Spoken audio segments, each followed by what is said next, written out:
मजबूत होता है। कैसे? कभी अग्नि तीव्र हो जाता है तो कभी मंद हो जाता है, समान रूप में नहीं रहता है। इसलिए आयुर्वेद के प्रणेता कहते हैं समाग्निश्च समदोषः समधातो मलक्रियः प्रसन्न आत्मेन्द्रिय मना स्वस्थ इत्याभिधीयते। स्वस्थ व्यक्ति का क्या लक्षण है? स्वस्थस्य का लक्षणम।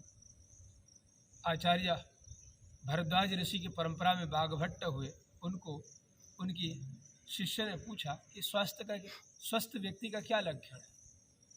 समदोषा समाग्निश्च। समदोष, दोष 3 प्रकार का है, वात, कफ और पित्त।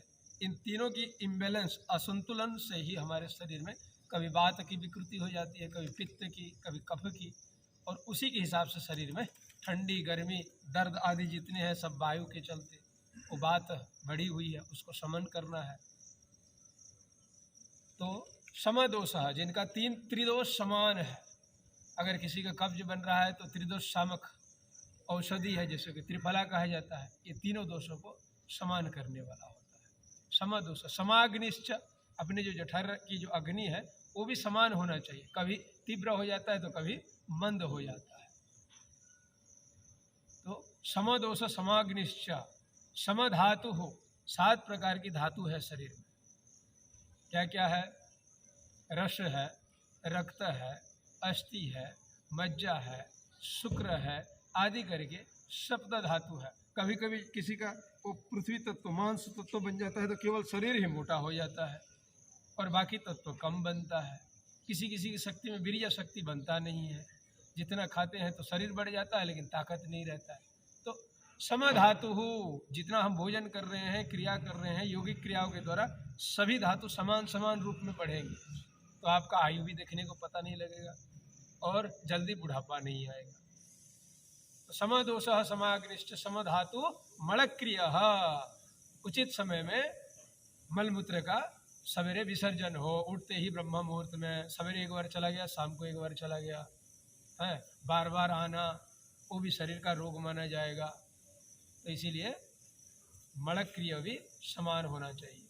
समदोष समाग्निश्च समधातु मलक्रियः। उसके बाद क्या है? प्रसन्न आत्मेन्द्रिय मना।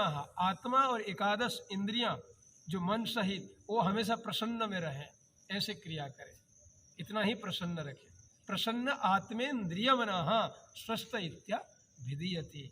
केवल शरीर ठीक हो गया और एकादश इंद्रियां ठीक नहीं है, उसी में रोग आ गया, आत्मा कलमश है। इसलिए तो योगेश्वर कृष्ण ने गीता में कहे कि उद्धरे आत्मनात्मनम। क्या आत्मा भी जाता है नरक में? बोले कि हाँ, आत्मा भी नरक की ओर यात्रा करता है। इसीलिए तो उद्धार करने के लिए कह रहे हैं, नरक से उद्धार होने के लिए। उद्धरे आत्मनात्मनम, तो आत्मा को भी प्रसन्न रखना है और सभी इंद्रियों को, मन सहित एकादश इंद्रियों को प्रसन्न चित्त में रहना है, किसी भी प्रकार का कोई कमी ना हो जाए शरीर में। यही पुरी है आपका अयोध्यापुरी। अष्टचक्रा नवद्वारा देवानां पुरोयध्या तस्य हिरण्मय कोशः स्वर्गे ज्योतिषावृताः। यही है स्वर्ग है, यही अयोध्या है, यही वाराणसी है, यही काशी है। इसमें शिव जी बैठे हुए। आइए हम करते हैं अग्निसार क्रिया।